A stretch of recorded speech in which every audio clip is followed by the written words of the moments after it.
Hey Craig, why doesn't the iPad have a calculator app? We've been waiting for over 10 years. You know, there's some things that we have not done because to do it, we would want to do something really distinctly great in that space. Yeah, the perfect app. I think it's obviously easy to create a calculator app. No, I was smelling that one. We want to do it when we can do it really, really well. And we honestly have just... with all the millions in R&D and... haven't gotten around to doing it great. So that day may come. So there you go, you've heard it from Craig himself. They're still trying to figure out the perfect calculator app. Now, while they're trying to wrap their heads around it, I'm going to show you 3 apps that you can use right now that I use on a daily basis. They're absolutely fantastic. Stick around and I'll show you the 3 top calculator apps I'm using to teach mathematics online.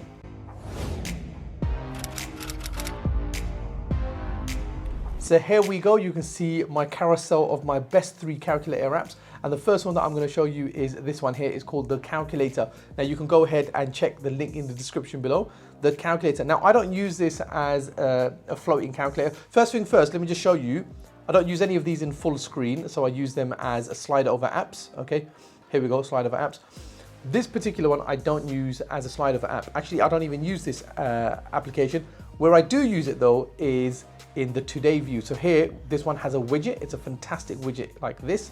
And I could go ahead and do my calculations straight on the live view. Now, what's the benefit of this is if I've opened up any application, let's say I've opened up MathSpace here, I can then pull down, I go to the left here, and I've got my calculator widget right there. So in any application, I've got quick access to this to do a calculation on the fly. So for example, 74 divided by 5 equals 14.8. And I can go ahead and do that on the fly and then tap away and I'm back in my app. So that's how I use my first one. Let's go back to GoodNotes here and I'll show you the second application.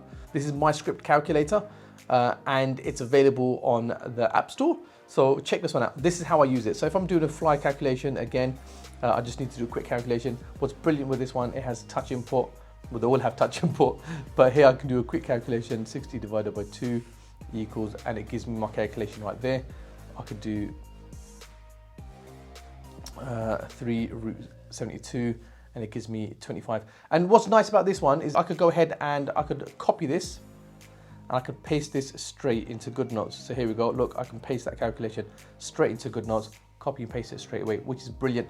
A couple of other things is I could just drag this number, put it up here on my tray, and then I can do another calculations, let's say the root of 25 times, and I can bring this down and then it'll perform that calculation.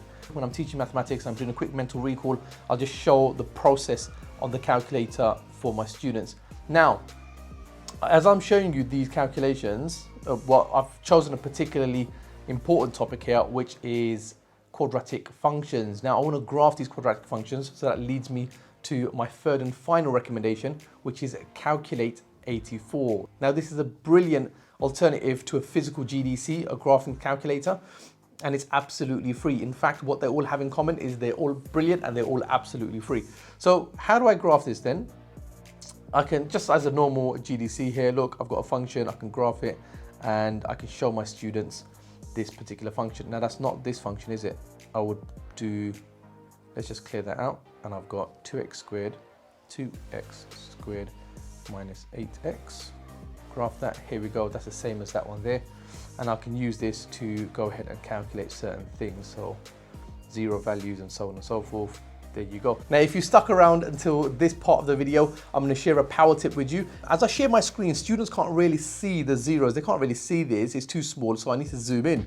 Now, if I double tap, 3-finger double tap, it's going to zoom into my screen, and then I can move this around and actually show them, hey, these are the zeros. Look at the zeros. When x is 0.455, blah, blah, blah, I get this value here, and so on and so forth. I can show this to my students. As always, thanks for watching. If you found that helpful, then give me a thumbs up and consider subscribing for more EdTech videos. And as always, I'll catch you in the next one.